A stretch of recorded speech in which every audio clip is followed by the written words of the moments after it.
Good evening, everyone, and welcome to the January 8th, 2024 special meeting of the Town of Fairfield. Will the clerk take the roll?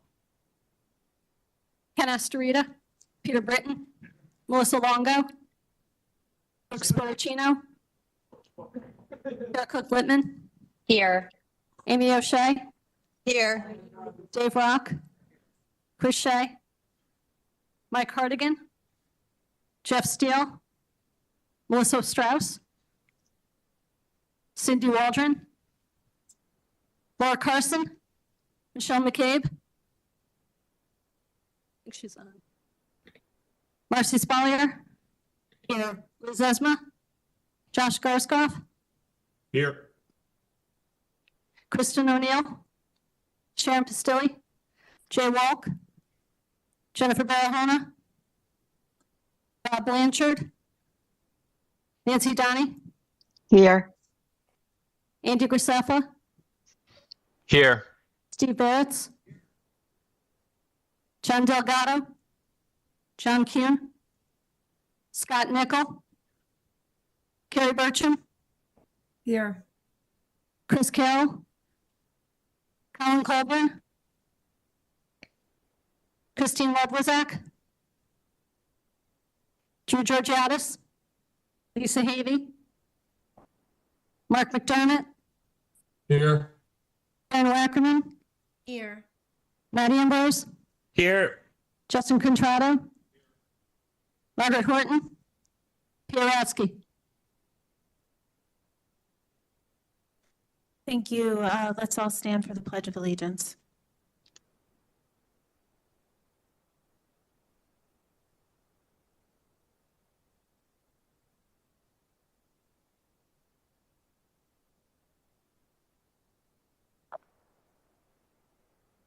Thank you. We'll first start with a motion to consider the only item on our agenda, to consider and act upon the following resolution recommended by the Board of Education. Resolved that in accordance with Connecticut General Statute 10-153DB, the collective bargaining agreement between the Board of Education and the Fairfield Educational Association for the period of July 1st, 2024 through June 30th, 2027 is rejected. Do I have a motion to approve? Approved by Representative Carson, seconded by Representative Nichols. We have Attorney Sater here to give us a little presentation about that. Were you going to present, or we also? Okay, great. You can come up to that brown podium and just give us a little presentation, and then we'll open it up to questions, and I'll announce the other members of the Board of Ed that are here.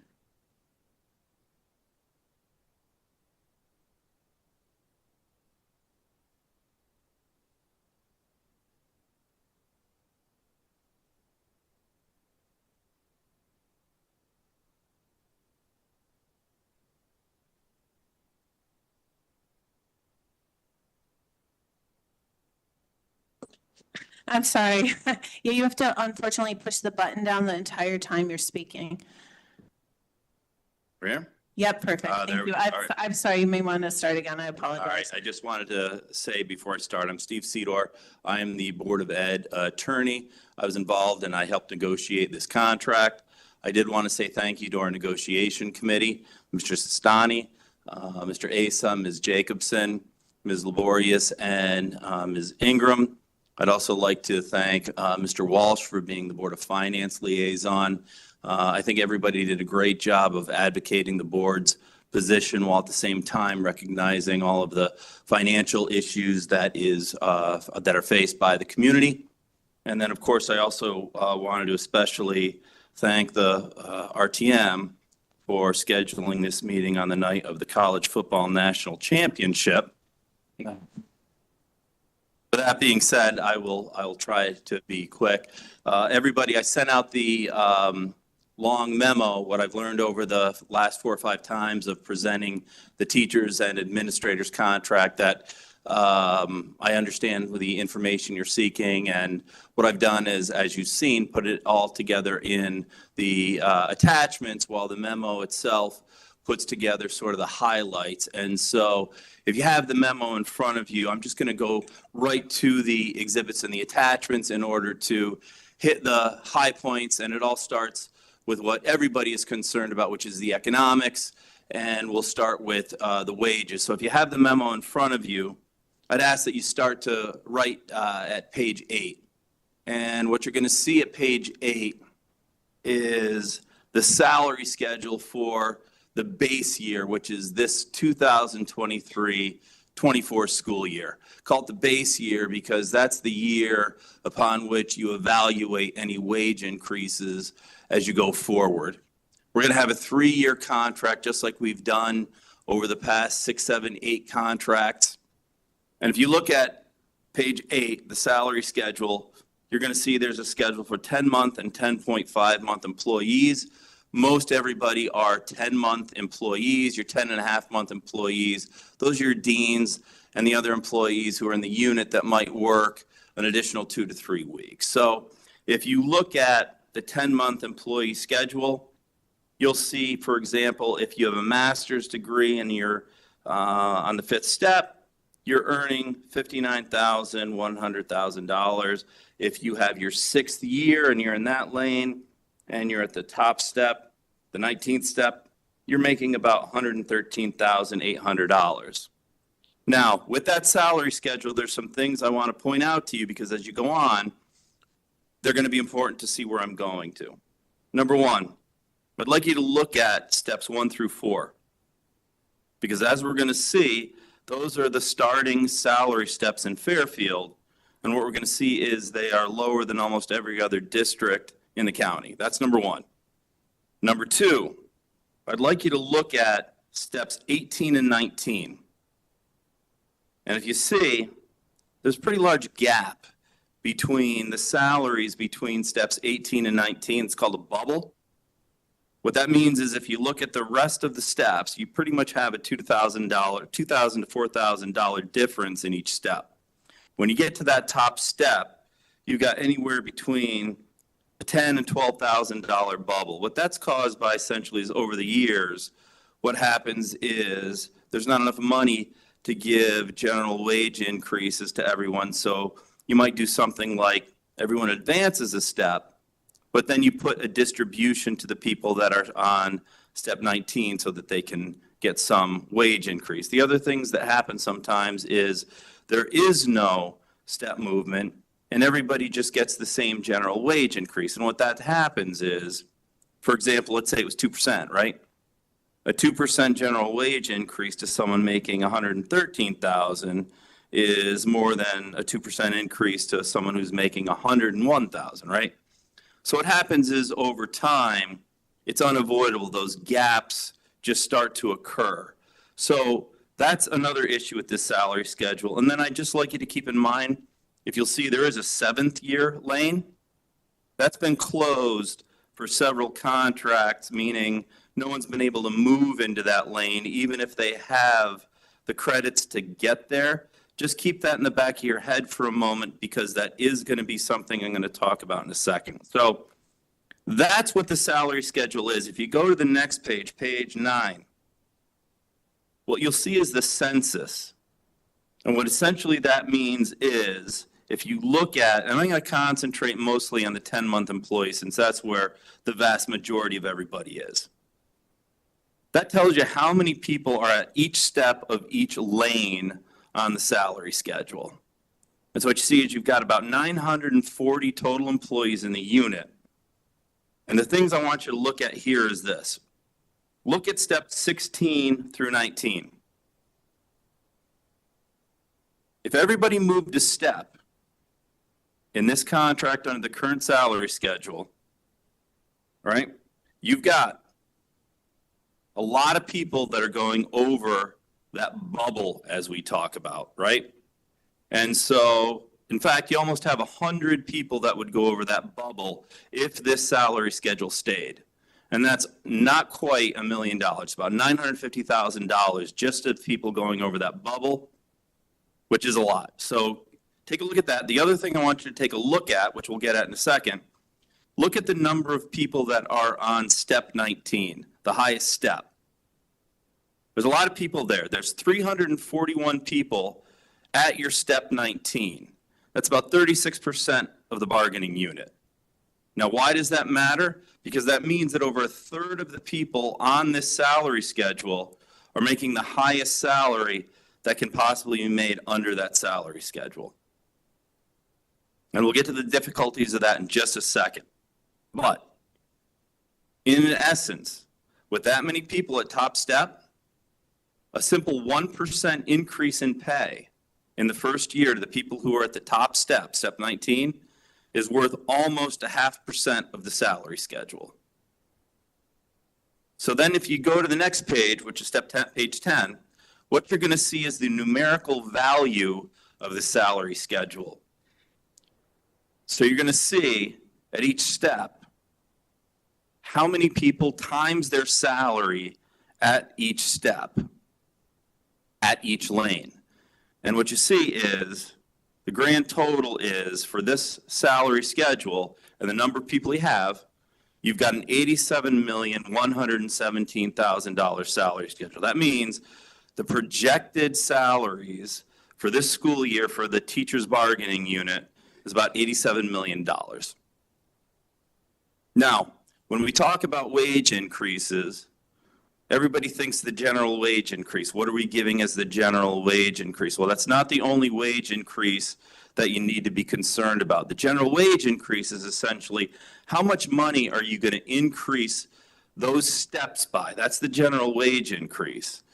But the other very important thing that you need to think about is what the cost of increment is.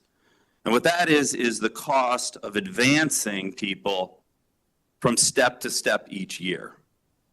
So if you go to page 13, or I'm sorry, page 11, you're going to see where that's calculated out. And the total cost, projected anyway, if this salary schedule were to remain in effect, is about $5.5 million, or 6.25%. 6.25% of the salary schedule. Now, comparatively, that's a very, very high cost of increment. And what you have to consider is this, is when you have a high cost of increment, a lot of the money that's spent in any salary increase is absorbed by the simple cost of people moving step to step.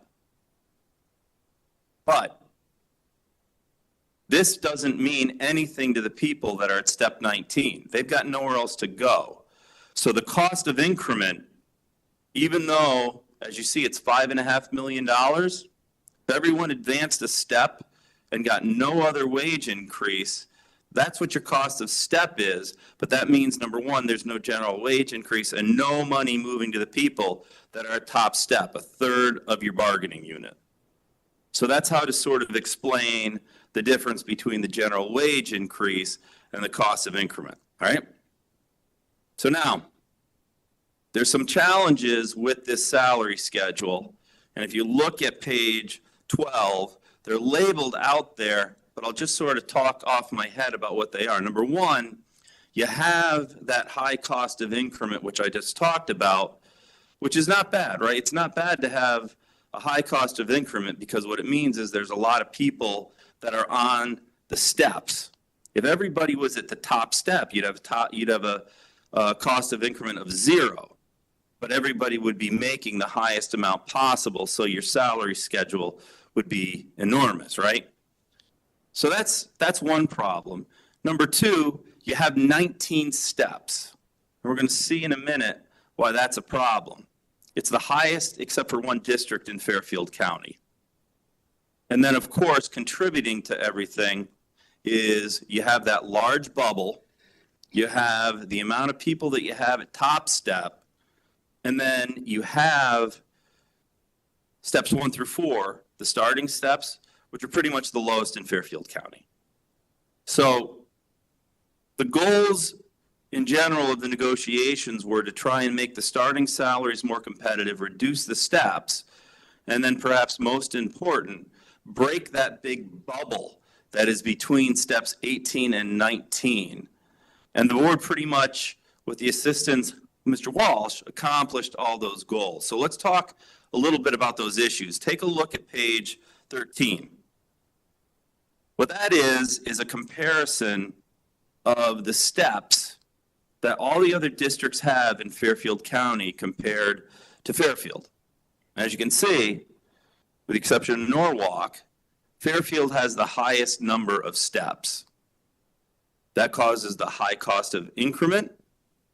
And what that does also, as you're going to see, is it contributes to the fact that the lower steps have to remain relatively low in order to enable the salary schedule to essentially survive at an affordable rate. And so you'll see what I mean if you take a look at the next page, page 14. Right now, what page 14 is, it's a comparison of the salary schedules in Fairfield compared to the other districts in Fairfield County. What you'll see is it goes step by step. You'll see what I did was I highlighted in yellow the districts in Fairfield County whose first 4 steps are higher than Fairfield's. And you'll see with the exception of Bridgeport, it's pretty much everybody. Then if you go all the way to the right, you'll also see a highlighted number, and that number indicates where in that particular district, the teachers in that lane reach their maximum step. And if you compare the money that they're making at that maximum step to where the teachers are on Fairfield at that respective step, those that I've highlighted are making more than the Fairfield teachers at that respective step. And as you'll see, it's all but 1 or 2 districts. If you take a look at the next page, page 15, that is the comparison with those who are on the MA lane, the master's lane. And it's the same thing. And then if you look at the next page, page 16, it's the same thing with the 6th year lane. So that's another challenge that we faced. And so what did the settlement work out to be? What was the structure? What was the amount? We'll get right to that now. If you take a look at page 17, this is the structure of the settlement. To address all the issues, we took care of it all in year 1. So in year 1, what happened was we eliminated the first 4 steps of the salary schedule, and they advanced to step 5, which is now going to be the new opening step. What we then did was we inserted, to break the bubble, a step between what is now step 18 and now step 19. So that insertion essentially slows the step down to max. And I just wanted to note how difficult of a get that is, because if you think about it, let's say you are on step 18 and you're anticipating in year 1 just from step getting a $12,000, $13,000 increase. Now you're inserting that step, you're getting a $6,000 increase. You have to wait that extra year. That is a very big get, for a lack of a better term. And so we were very appreciative of the fact that the teachers gave us that concession. And then in addition to that, year 1, everybody moved a step, and then there was a 2.25% general wage increase across the board. The next 2 years, everybody moved a step, and in year 2, everyone got a 2.25% general wage increase, and in year 3, it was a 2.12% general wage increase, for a total across the board 3-year total of 13.16%. Any questions as of yet? Thank you, thank you, Mr. Cedar. You're all set with the current presentation, and we'll ask for. Okay, so if we can ask for questions, are there any questions from the body so far? Representative Pistilli. Mr. Cedar, she's coming up there. Yeah. Sharon Pistilli, District 5. In that analysis that took into account like where the steps max out and aligning the steps, did it take into account the frequency between steps?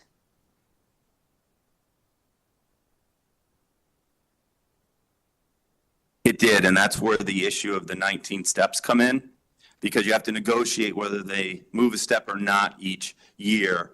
And over the last 3 contracts, I think, or over the last 4 contracts, I think they've taken 3 step freezes. So that was part of the reason of reducing 19 to 16. Okay, so yes, the frequency did definitely come into effect. So now if you could. Wait 1 second. I just want to make sure there's no one online that I'm has sorry. any questions. If you have any questions online and you want to put them into the chat, just ask to be recognized. Representative Horton, is there anyone online? Representative Donnie, can I ask your question? Hi, Representative Donnie from District 6. In the demographics of the higher steps, has it been contemplated about retirement or anything like that of people leaving due to age? So the answer in general is yes. However, it's hard to predict. Typically, when you do the census, you take a snapshot in time as close as you can to the start of the negotiations in order to determine what the appropriate census is. But it is somewhat of a fiction in the sense of, as you said, what's going to happen is people are going to retire and they are going to be replaced by people typically at lower paying steps on the salary schedule. So that certainly does come into effect. However, when you're actually trying to calculate exactly where you are, really the only basis that you can have that is firm is a census at the time that you start the negotiations and what the projections are based on that. So yes, it does come into effect, but where you see that typically is over the 3 years where the salary schedule jumps to and changes to based on those retirements and the replacement. It's called breakage. Thank you. So now, Let me just make sure there's no other questions up to this point. Does anyone else have any questions? Thank you. Go ahead. thank you, thank you. So if you look at page 18 then, what you're going to see is what the new first year salary schedule is going to look like. And what I'd like to point out to you is it starts at step 5, it ends at step 20, because step 19 is the insertion that breaks the bubble. And so I highlighted that for you so you can see the difference in the progression through the the top 3 steps. So you can see that the bubble has been, for lack of a term, broken. And you can see that the steps have been reduced. So now, everybody's saying, right. All right, now the question you're saying, how much is this going to cost and what's that like compared to everybody else? Well, I've got that for you too. So if you go to page 19, what you're going to see is the year-by-year cost. And so if you look at the column all the way to the left under year 24-25, that's your first year of the contract. So you're going to see that the cost of advancing everybody through step 1 through 4 and eliminating those first 4 steps, it's going to cost about $120, but you're going to see you're saving about $160,000 by virtue of the fact that you are inserting that step. And then what you're going to see is the annual costs. The total cost is about $11,900,000 for a total percentage of 13.16%. All right? And so now your next question, of course, is going to be where is that going to leave us? So pages 29, 30, and 31, they're going to give you the new salary schedules in year 1. And the only thing I point out in that is you're going to see 2 things. Number 1, the starting salaries that I've highlighted, you're going to see that the starting salaries for Fairfield have caught up. The final top level, meaning max step salaries, are still in the same spot where at that respective spot with Fairfield compared to other districts at that level are going to be still making more money, but a lot has been done in order to address the concerns over retention. All right, so now your question is going to be this. It's going to be, how much are we spending compared to everybody else? So if you'd go to page 23, what I'd say is this, is that, I've been doing teachers negotiations, I think now for 20 years. Over the last couple cycles, it's been the highest settlement range for teachers that I've seen. So last year, from the information that I've gotten, the salary settlements for teachers were over 12%. And then what I want to show you is on that page, at the time of our settlement, when we reached the tentative agreement, from the information we had, the average was about 12.85%. Now, you'll see what I've done is I've got some districts named. I've got some districts that are not named. I just use the county. The reason I do that is I only use, when I present to you, those that are public. What I mean by public is the contract settlement has been approved by the Board of Education. Okay, we get information from various sources. Sometimes other attorneys in our office have settled it, so we have the information. Sometimes mediators give us the information, but I only use that. And then remember, the process is once the board approves it and it's filed with the town, 30 days have to pass before it becomes a binding contract, so I don't use the name until that's happened. So where you see the counties mentioned, those are the ones where I can't confirm that the 30 days have passed. But this is what we know. So then if you go to the next page, page 24, you can see what the Fairfield County settlements have been like. You can see there's outliers and such, but overall, this settlement is lower than the average of the Fairfield County settlement. And then if you go to page 25, you're going to see statewide what we've been able to generate, at least from public settlements. You're going to see we're about at almost 12.9. So settlement is about a quarter point above the state average, but below the Fairfield County average. One thing I want to point out is when you look at this and you say, all right, well, we're about a quarter of a point, below the state average. The choice is, well, with that, we could go to interest arbitration, try to get the state average, right? Well, think about it this way. Number one, quarter point on the salary schedule worth about $250,000. You're going to spend probably close to 100 on the interest arbitration, leaving the difference of about 150 to 200,000 spread out over 3 years. That's number one. Number two, to do that, you're going to spend that money and possibly get a worse result when you look at where the other contracts in the comparable districts are coming. And number three, to overturn it, to try and get that, quarter point, I would respectfully request that you consider the fact that you do the damage to what the intention was, which was to make the starting salaries more competitive and, more importantly, to break that big bubble at the top. All that is out the window, right, if you go to interest arbitration, because everything is back on the table. So please take that into your deepest consideration on economics when you look at that, okay? So there were a couple other miscellaneous economic items. The most important ones we mentioned a few minutes ago, the 7th year lane. We've decided to open up the 7th year lane again to those who qualify. However, to those that currently have enough credits to move into that 7th lane, it's capped at $50,000 per year. So in other words, if you're entitled to move to the 7th year lane, it's capped at $50,000 by seniority. So only the most senior people up to $50,000 in difference can move to that lane.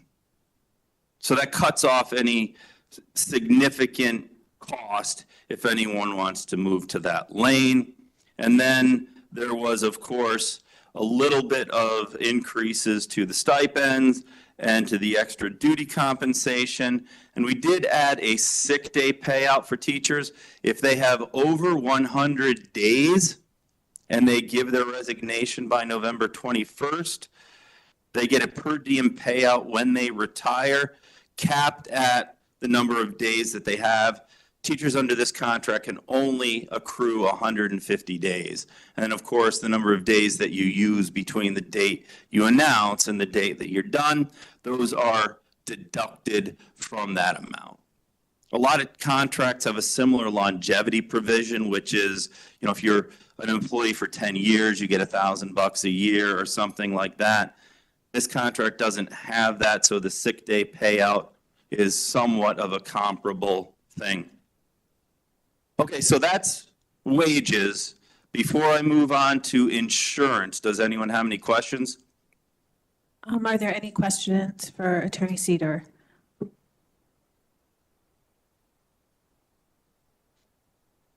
Representative Kuhn is online with a question.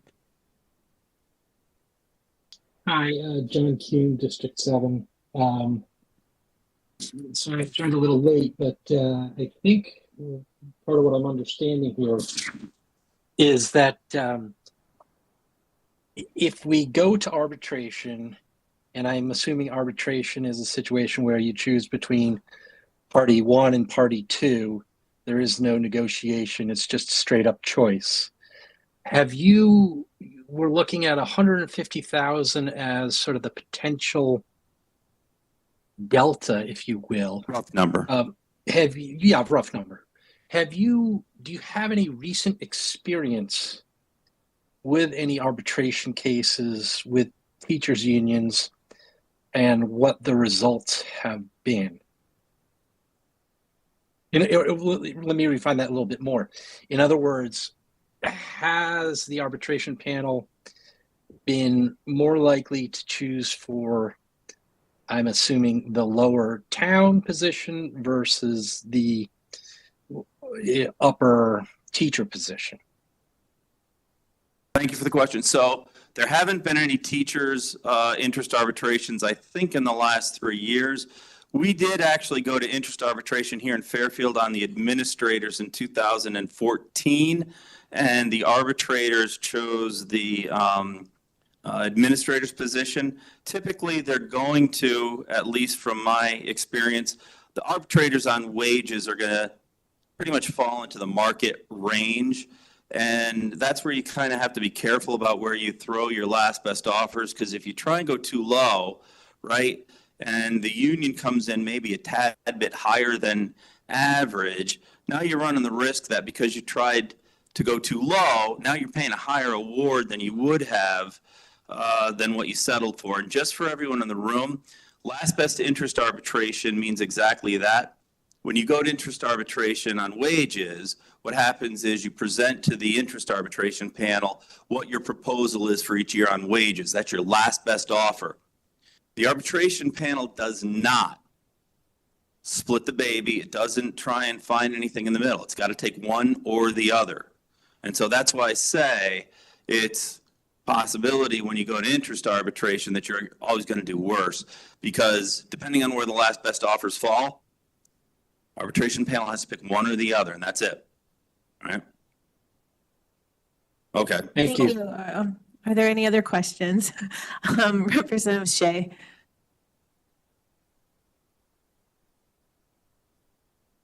Thank you very much for your presentation, and Representative Shea, District 2. This might be a completely inappropriate question, however, I can't help myself.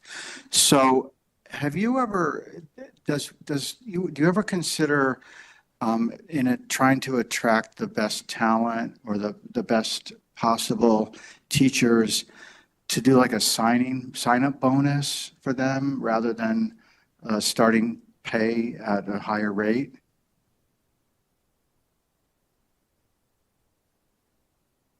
Thanks for the question. I'm sure it's been considered, at least in my experience. I've never really seen that done before. And I'm trying to think into the other districts that I represent. I don't think I've done that before, and I'm not familiar with it really being part of any contract in my experience. Thank you. Any other questions? Did you have your? Okay. Go ahead and you can finish the presentation. Thank you. Just a few more moments. Now on to insurance. Fairfield provides insurance through the state partnership plan. The state partnership plan is run by the state, so all plan design and everything else along that lines is decided by the state. The only thing that is really to be negotiated is the premium cost share, meaning the percentage of the annual premium to be paid by the teachers. And right now, if you take a look at page 27, you're going to see that Fairfield's teachers pay 24.5% as their premium cost share, and that's the highest in Fairfield County. And it's relatively substantially higher than everybody in Fairfield County. So for this contract, the settlement would be that they will pay 1.0% increase over the life of the contract.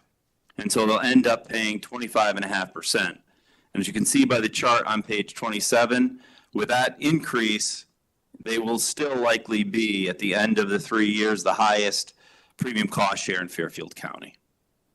And so the final thing I wanted to present is if you look at pages 29 and 30, the fact that their premium cost share does not go up in years 1 and 2 does not mean that they're not paying more money, and it doesn't mean that they're not having costs transferred to them.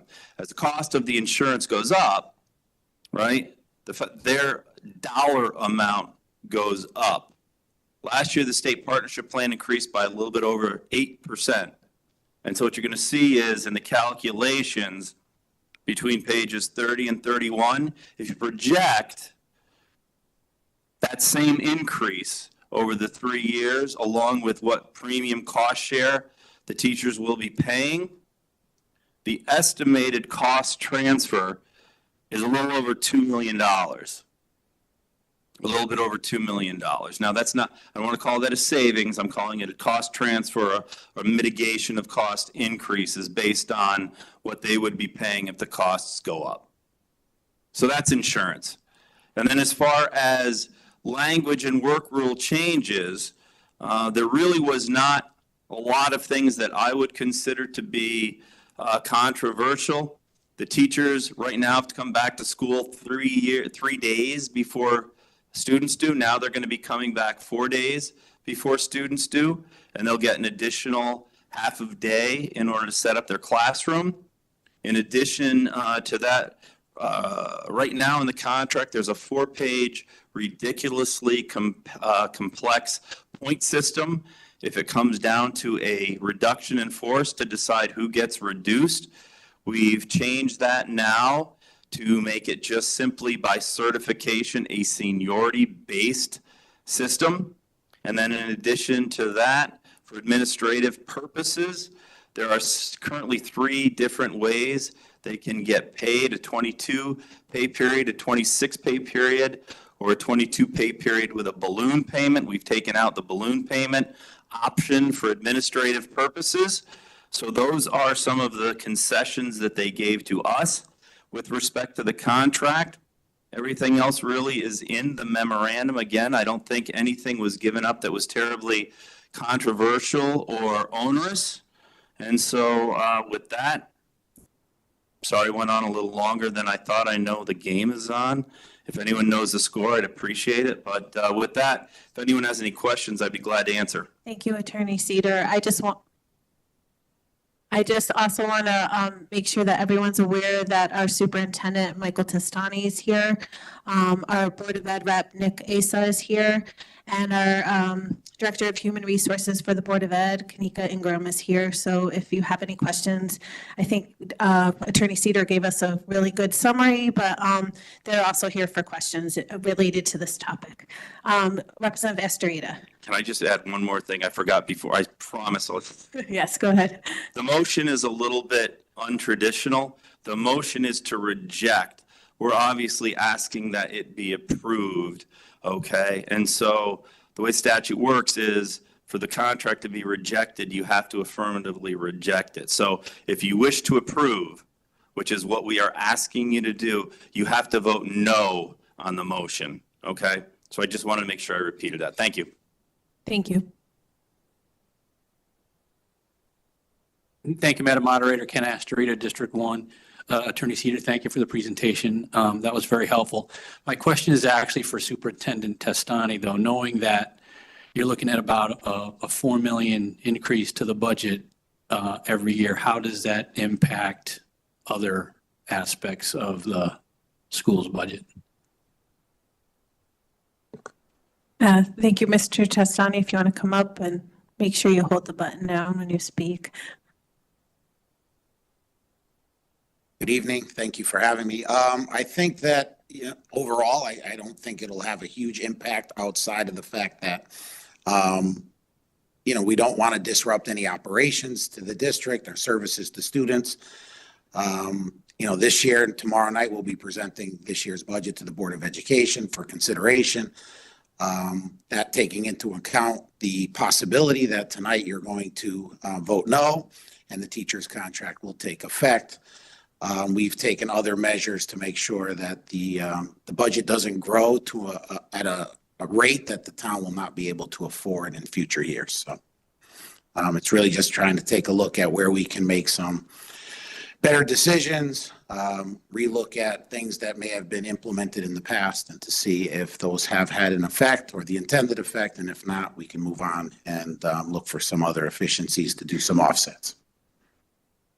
Thank you, Mr. Testani. Representative Georgiadis.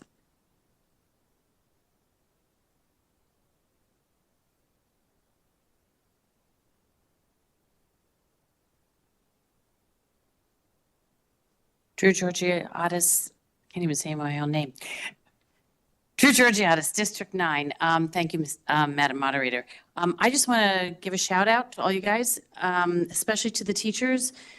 This, especially with the insurance cost share so high relative to the other districts, I feel like they've really worked like a team and with the town with all these costs in mind. I think you've achieved a tremendous amount with the elimination of the bubble, the elimination of the early steps, because getting really good quality teachers into Fairfield is essential. And after COVID, they went through so much and there's been so much attrition. And I just want to say thank you to everybody and especially thank you to the teachers. So thank you very much. Thank you, Representative Georgiadis. Representative Barrett. Any comments, questions? Go ahead.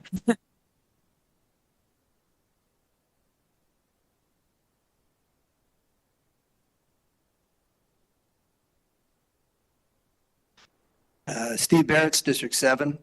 I fully support this contract, which means I will vote to reject the rejection of it. If a teacher had written this, it would probably be worded a whole lot easier to understand. No offense to you, Betsy. I know the wording's not your fault. But I worked as a public school teacher in another town for 36 years while the Fairfield public school teachers were teaching my own children. And my son's success today is a tribute to their caring and their professionalism. I know what these teachers go through, what they have to deal with on a daily basis, and the pressures put on them from people who have no idea of how to do the job but think they do. Throughout much of this country, there is an ever-growing teacher shortage, and giving teachers what they deserve goes a long way to helping prevent that, at least here in Fairfield. I was on the RTM the last time the teacher's contract was not rejected, and there were representatives then that voted to reject it while saying that they supported education and telling us about their relatives and childhood friends who ended up being teachers. The reason they gave was that it was too much and we cannot afford it. I do not know if anyone will vote to reject this contract tonight, but it is my opinion that we cannot afford not to finalize this contract. For the work they do, our teachers deserve more, but this contract is fair.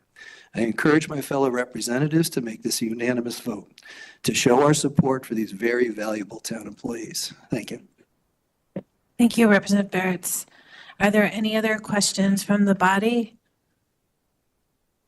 If you have any questions online, just make sure you put it in the chat. Representative Pistilli.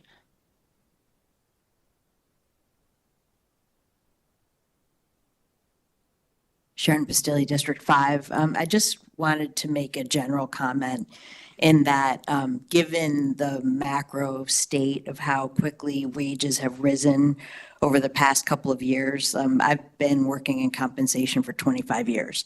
And the last couple of years, we've seen wages accelerate at a rate faster than I've seen in my career. So it does not surprise me that these rates are somewhat higher. So given the macro climate, from a common sense standpoint, it does make sense. So I just wanted to add my, my general work experience to the context. Thanks. Thank you, Representative Bastilli. Any other questions or comments regarding this item? Seeing none, I just want to remind members that an aye vote on this item is a vote to reject the contract. A nay vote is accepting the contract.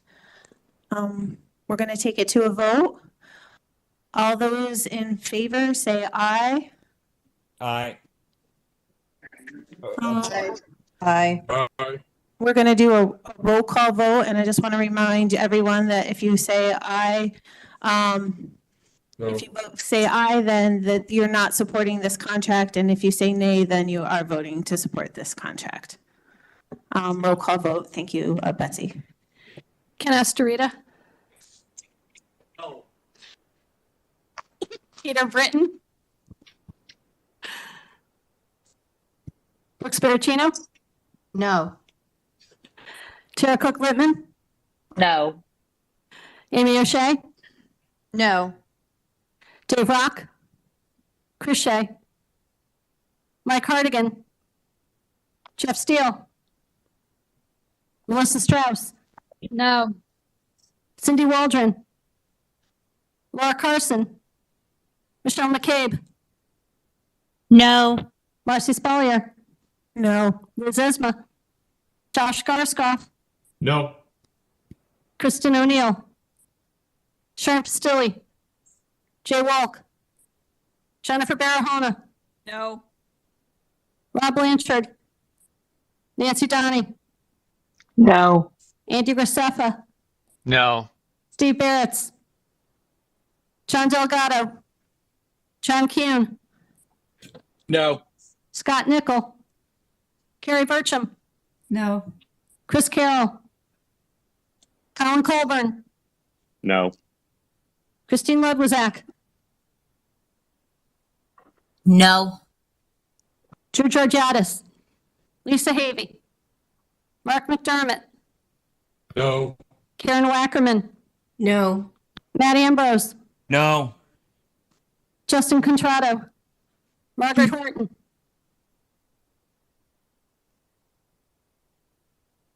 Betsy, Representative McKay put no in the chat. Her audio isn't working.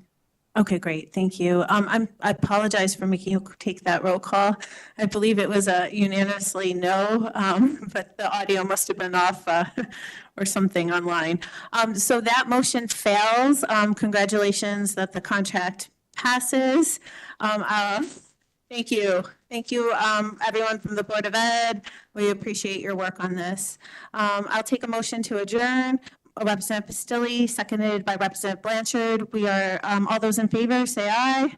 We're adjourned. Thank you. Aye. Aye.